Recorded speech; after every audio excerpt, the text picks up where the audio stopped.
9 टाक, खाली टाक नाही पोच. पहा, लक्ष द्या सगळ्यांनी.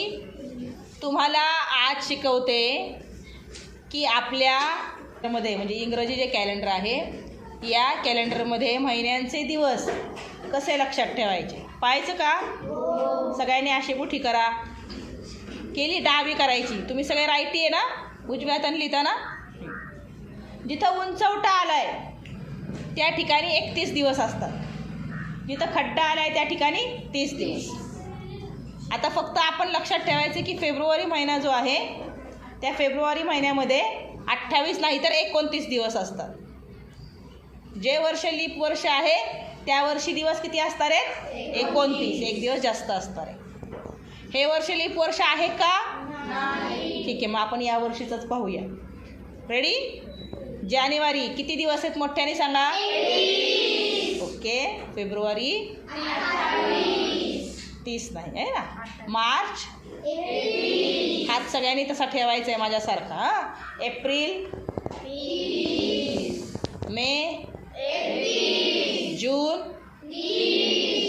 जुलै, ऑगस्ट, सप्टेंबर, ऑक्टोबर, नोव्हेंबर, डिसेंबर. आलं लक्षात? प्रश्न विचारू? असं आहे, गटात न बसणारे पद पर्यायातून निवडा. 4 पर्याय देणार आहे आणि त्यातील जो शब्द गटामध्ये बसत नाही तो आपल्याला सांगायचा आहे. त्याचा पर्याय नंबर सांगायचा आहे. प्रश्न पहिला,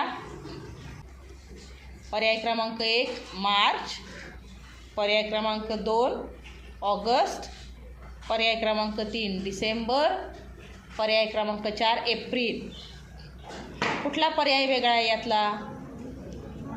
सगळ्या महिन्यांमधले दिवस आठवा.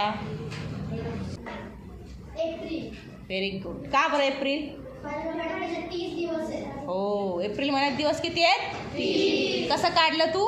पटकन काढलं ना. जानेवारी, फेब्रुवारी, मार्च, एप्रिल. ठीक आहे.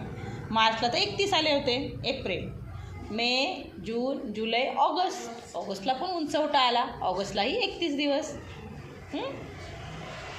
सप्टेंबर, ऑक्टोबर, नोव्हेंबर, डिसेंबर. डिसेंबरलाही उंचवटा आला. डिसेंबरलाही 31 दिवस असतात. समजलंय कसं लक्षात ठेवायचे दिवस? चलो, थँक्यू.